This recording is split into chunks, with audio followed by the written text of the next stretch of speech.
ओंकारम् अर्हन्ताणं तहेव सिद्धाणम् आयुर्यौवज्झायाणं लोयम्य सब्बसाहूनम्।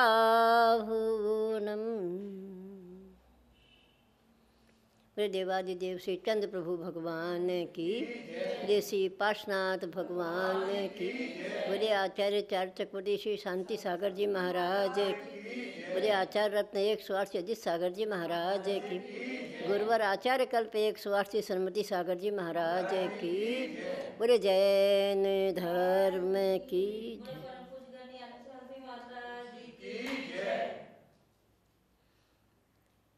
संसार में मानव जीवन को पाना बड़ा कठिन काम है।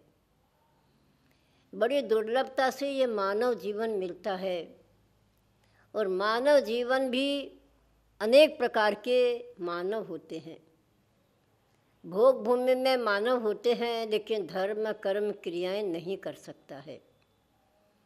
कुभोग भूमि में मानव होता है, पाप के फल से कुभोग भूमि जाता है। दान के प्रभाव से भोग भूमि मिलती है, सुभोग भूमि कुभोग भूमि दान के प्रभाव से मिलती है। परंतु दान कैसा देना, किसको देना, ये हमें सोचना पड़ेगा। मुनियों को दान दो, आर्यकाओं को दान दो, क्षुल्लक क्षुल्लिकाओं को दान दो। गृहस्थ जीवन में भी अगर सच्चा है तो उसे भी दान दो, कोई तकलीफ नहीं है, क्योंकि दान समदान भी कहलाता है। इसलिए दान से हमें क्या है, कुभोग भूमि नहीं सुभोग भूमि मिलती है। लेकिन अपात्र को, कुपात्र को दान देने से कुभोग भूमि मिलती है। तो मनुष्य अनेक प्रकार के होते हैं। हमारे कर्म भूमि में भी आपको देखने होता है कि मनुष्य कितने प्रकार के होते हैं। परंतु जैन जाति, जैन कुल में जन्म लेना बहुत दुर्लभ है। और जन्म लेने के बाद अगर वह मानव आंगोपांग पूर्ण मिला, शरीर सुंदर मिला, शरीर के अंदर निरोगता मिली, सब कुछ मिलने के बाद भी अगर मानव कुछ नहीं कर सकता है तो क्या होता है? 3 चीज़ें होती है। एक सड़क होती है, एक शिक्षक होता है, एक सीढ़ी होती है। तीनों ही चीज़ अपने स्थान पे रहते हैं, कहीं बाहर नहीं जाते। सीढ़ी भी अपने स्थान पे है, सड़क भी अपने स्थान पे है, और शिक्षक भी अपने स्थान पे है। लेकिन ये दूसरों को मंजिल पहुंचाते हैं और स्वयं वहीं रहते हैं। इसी प्रकार से मानव इस संसार के अंदर जन्म लेने के बाद अगर सीढ़ी के समान बना रहा और चढ़ता नहीं चला, सड़क पे खड़ा रहा और आगे नहीं बढ़ा, तो क्या होगा उसका? जिस प्रकार वृक्ष होते हैं, ये वृक्ष भी 5 साल के बाद अपना फल दे देते हैं। एक आम बोया जाता है, 5 साल के बाद उसके ऊपर आम लग जाते हैं।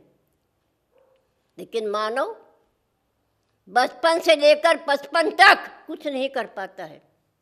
काले बाल सफ़ेद हो जाते हैं, लेकिन जीवन में कुछ भी कर नहीं पाते हैं। ऐसे जीवन क्या होता है? इस संसार में आने के बाद इस धरती को बोझ दिया और अपना कल्याण नहीं कर सका। सोचिए आप, मानव का जब जन्म होता है, सब नाम लेके नहीं आता है, श्वास लेके आता है। जन्म होता है जब मानव नाम नहीं श्वास लेके आता है, लेकिन मरता है तो नाम लेके जाता है और श्वास यहीं छोड़ जाता है। सोचो आप, अगर ऐसे जन्म लिया हमने तो क्या फायदा मिला? आज हमारे तीर्थंकर नाम छोड़ के गए हैं, राम जैसे पुरुष नाम छोड़ के गए हैं।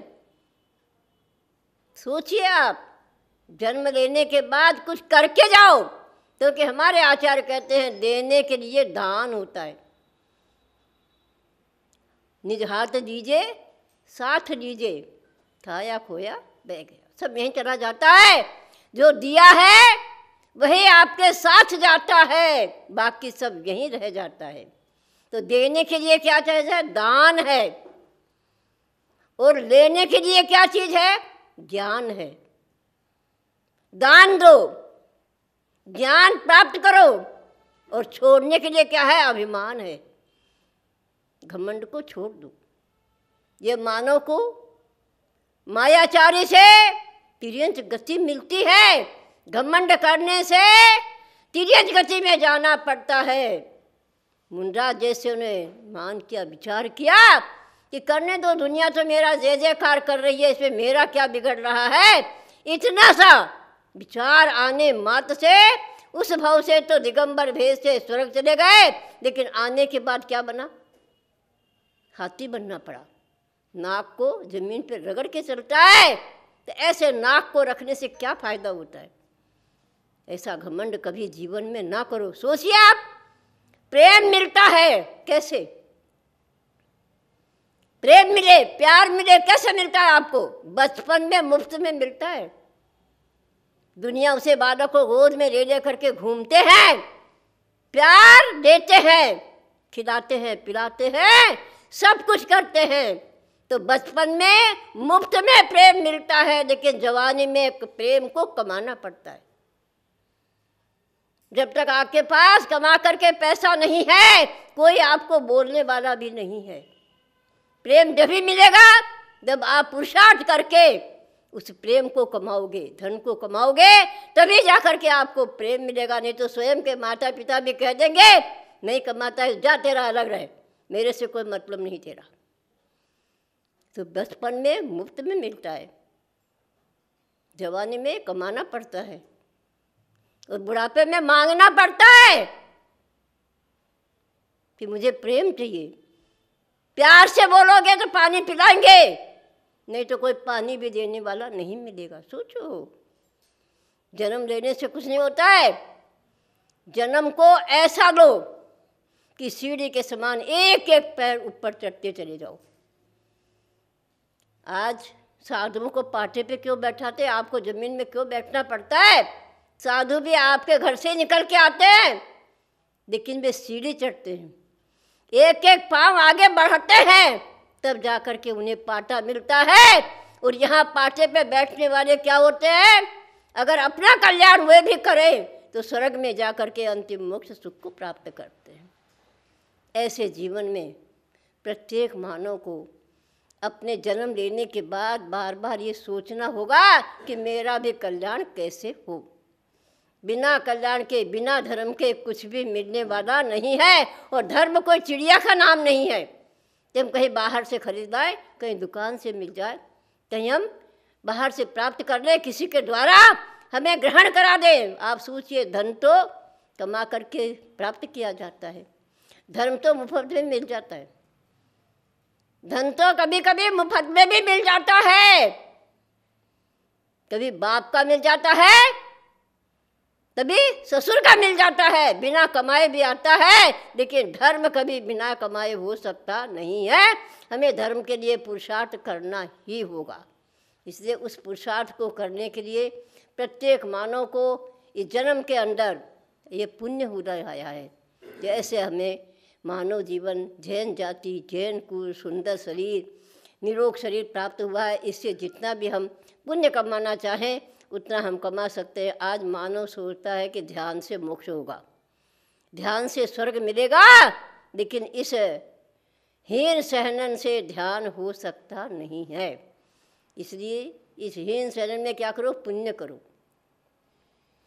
सहनन भी पुण्य प्रकृति है, बिना पुण्य के सहनन भी प्राप्त होता नहीं है। इसलिए सहनन प्राप्त करने के लिए हमें पुण्य करना होगा।